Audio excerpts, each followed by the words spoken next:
Hey skaters, Nate from eSkateHub here with another electric skateboard review.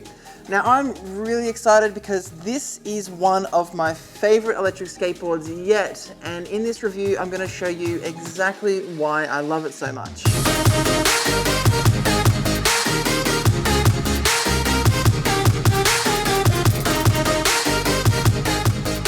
If you haven't already noticed, there's been a big shift in the e-skate scene lately where companies are starting to release these mini electric skateboards, which is great for me because I absolutely love a short electric skateboard, and I'm betting there's a few of you out there that are the same. You've probably seen the Boosted Mini and the Evolve Stoke and thought, F that is a lot of money for a mini electric skateboard.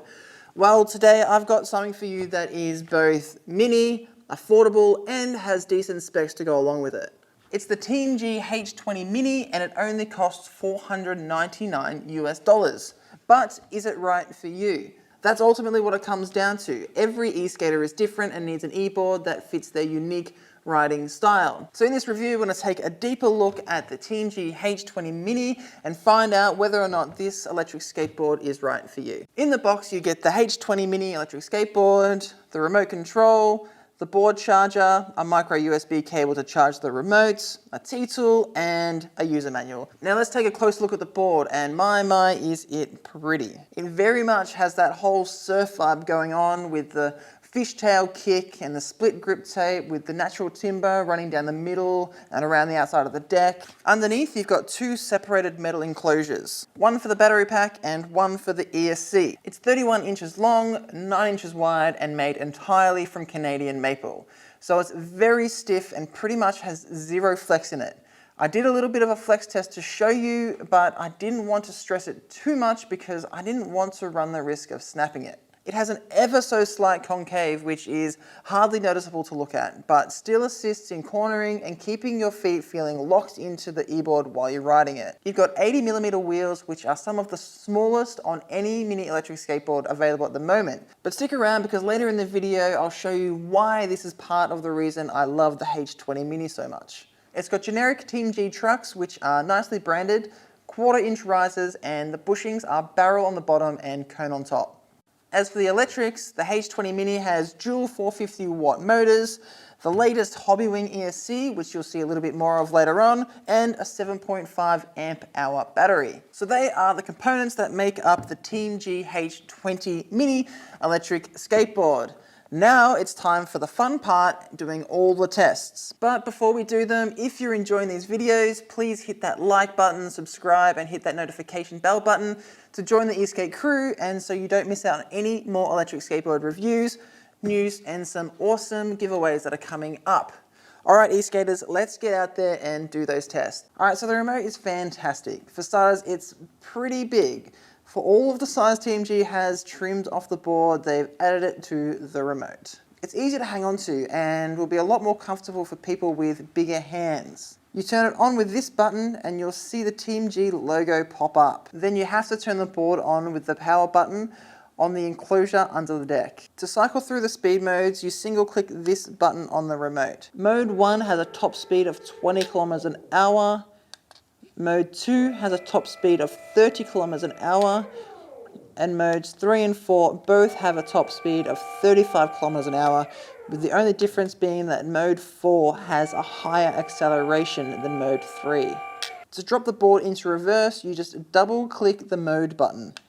When you're in reverse, you still get the same top speeds for each of the modes, so you could potentially do 35 kilometers an hour in reverse if you're in mode 3 or 4, which I would highly recommend you do not do. When you get to the desired speed that you want to cruise at, just hit the power button and you'll be in cruise control. You can tell it's in cruise control because the little mode indicator is now a solid square. To turn it off, just hold down the power button and turn the board off underneath the deck. So moving on to the riding tests, let's start with my favorite, the top speed test.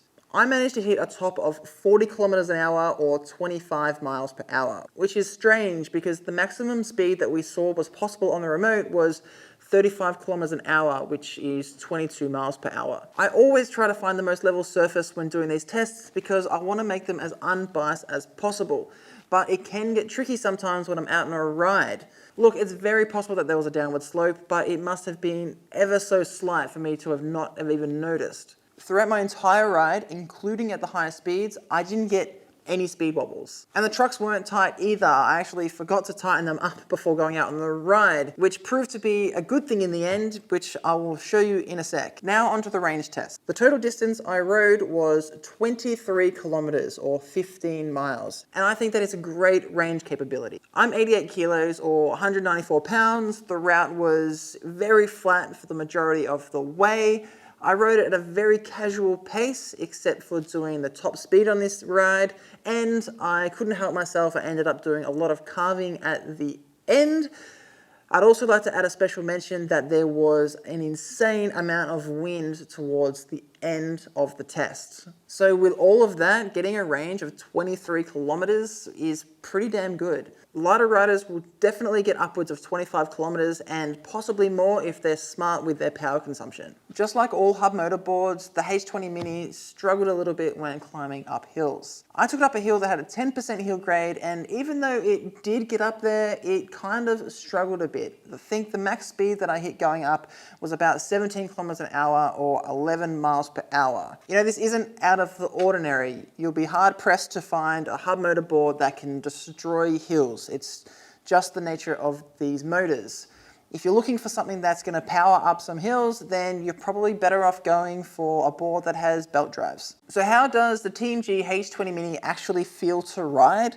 It's a short electric skateboard with a stiff deck and fairly small wheels. So you are going to feel some of the bumps and cracks and vibrations from the road.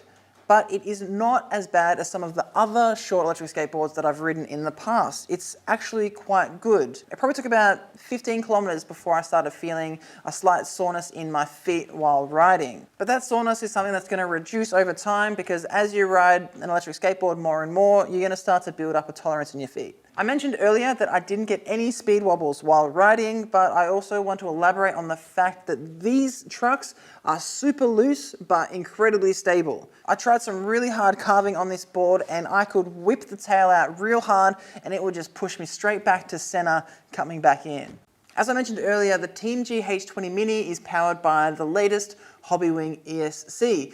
That's the component that controls the speed, acceleration, and braking.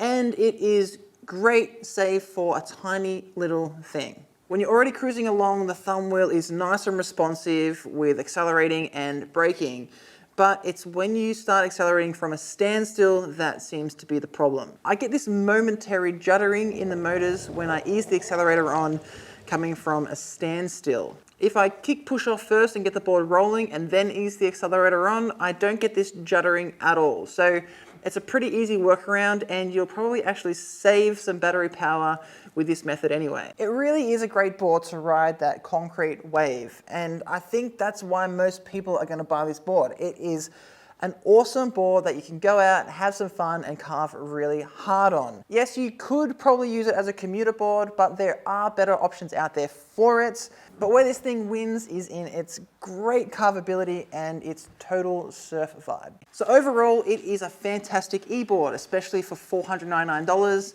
but there are a few things that aren't quite right. The weird juddering that occurs in the motors when starting from a standstill is a tad annoying, but we can work around it if we kick push off and then accelerate after we get rolling. So given that, it would have been nice to have some censored motors so that we could kick push off without having to turn the board on at the board. And lastly, one of my pet peeves of electric skateboards is that in order to change the battery out, you have to access it via the top of the board, which is covered by the grip tape, meaning you're gonna have to rip off the grip tape in order to take the screws out, swap the battery, and then put the grip tape on.